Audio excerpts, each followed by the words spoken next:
आखिर हमारे देश में इतने पाकिस्तानी कहां से आए हैं। भारत सरकार ने पाकिस्तानी नागरिकों का वीजा रद्द कर दिया और यहां से उन्हें निकाला जा रहा है। इसी बीच आपने वो वीडियो जरूर देखे होंगे जहां पर कुछ महिलाएं इस बात को लेकर परेशान हैं कि वो पाकिस्तान नहीं जा सकती, जबकि उनके पति और बच्चे पाकिस्तान में ही रहते हैं। कई महिलाएं रोते हुए ये भी बता रही हैं कि उनके पास भारतीय पासपोर्ट है, लेकिन उनके पति पाकिस्तानी हैं और ऐसे में वो भी पाकिस्तान जाना चाहती हैं, लेकिन जा नहीं पा रही हैं। एक बार आइए जरा इन वीडियोस का रिकैप आपके सामने रख देते हैं। क्योंकि मेरे पास था ब्लू पासपोर्ट, सिर्फ ग्रीन पासपोर्ट की एंट्री थी वहाँ अंदर। मेरी 2 बच्चियाँ बहुत रोते हुए गई है अंदर। बस हमारा किसी तरह हमारे बहुत जल्द से जल्दी हो सके हमारी आवाज़ आगे पहुँचाए और हमारे वहाँ जाने का हमारा इंतजाम करवाए। बस हमें यही कहना है। अब जो हो गया सो हो गया। हमारा रास्ता खुलवाए, हमें जाने दे। मेरे बच्चे मुझे वहाँ लेने आए थे, मुझसे बार बार सवाल कर रहे हैं कि मम्मा आप कब आओगी। मैं कैसे समझाऊं उनको कि मैं कैसे आऊंगी।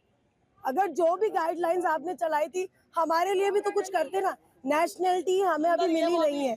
11 साल हो गए हैं, मुझे नेशनलिटी की स्लिप मौजूद है। जिस दिन मुझे वो नेशनलिटी मिलेगी वो स्लिप जमा हो जाएगी, लेकिन मेरा घर तो वही है ना। मैं तो अपने मायके आई थी। मैं यहाँ इंडिया से गई थी पाकिस्तान शादी होके, ठीक है, मगर 13 साल बाद आई हूँ सर। मैं मुझे भी बहुत अफसोस है जिनका गया है, जाहिर सी बात है, ठीक है, मगर मेरे बच्चों को संभालने वाला कोई नहीं है। मेरे से बस यही इल्तिजा है अगर मैं इनके साथ चल जाऊं, क्योंकि इनके देखभाल करने वाला कोई भी नहीं है।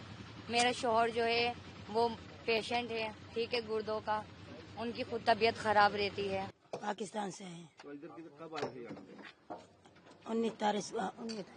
कितने दिन का वीजा लगा था? 40 दिन की वीजा थी, अभी आया 1 हफ्ता हुआ। तो वापस क्यों जा रहे हो? बच्चे छोड़ के। आपका नाम खराब उसकी वजह से? हाँ क्या क्या वापस आने के लिए? हाँ।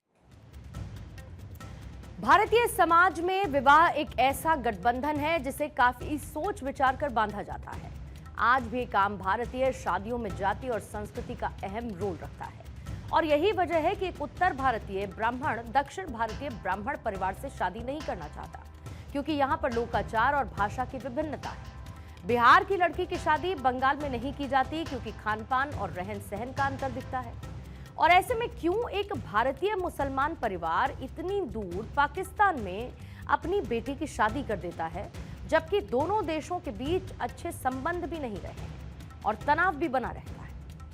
1947 से पहले पाकिस्तान भारत का ही एक हिस्सा था। यहाँ की भाषा और संस्कृति एक थी, लोगों का रहन सहन एक था। देश का बंटवारा जब हुआ तो कई परिवार भी बटे। कुछ ऐसे लोग भी दोनों देशों में हैं जिनके भाई पाकिस्तान चले गए और वो यहाँ पर रह रहे हैं। कई ऐसे हैं जिनके करीबी दोस्त पाकिस्तान चले गए, तो कई ऐसे हैं जिनका ननिहाल पाकिस्तान चला गया।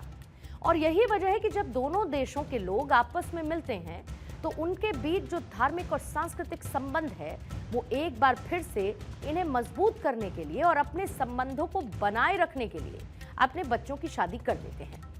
उनके लिए 2 देशों की सरहद बहुत मायने नहीं रखती है।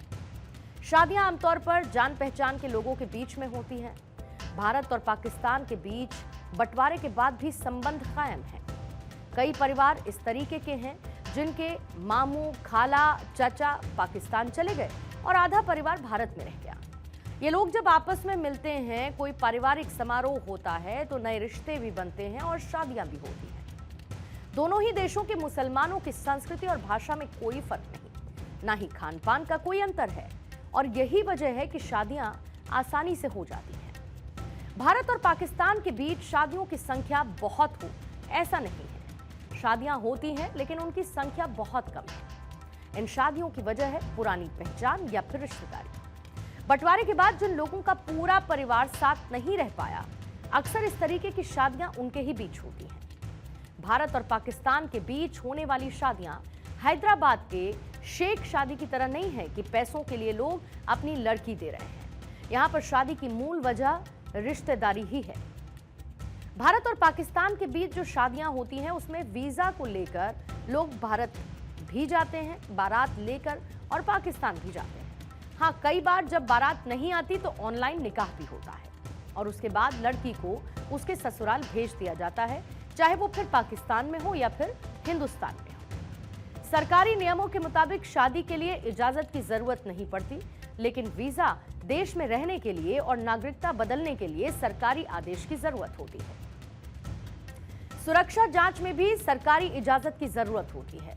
कई इस तरीके के केसेस सामने आए जहां पर लड़कियों में पाकिस्तान में शादी तो की है, लेकिन उनके पास भारत की सिटीजनशिप है और ऐसे हालात में सरकारी इजाजत की जरूरत होती है।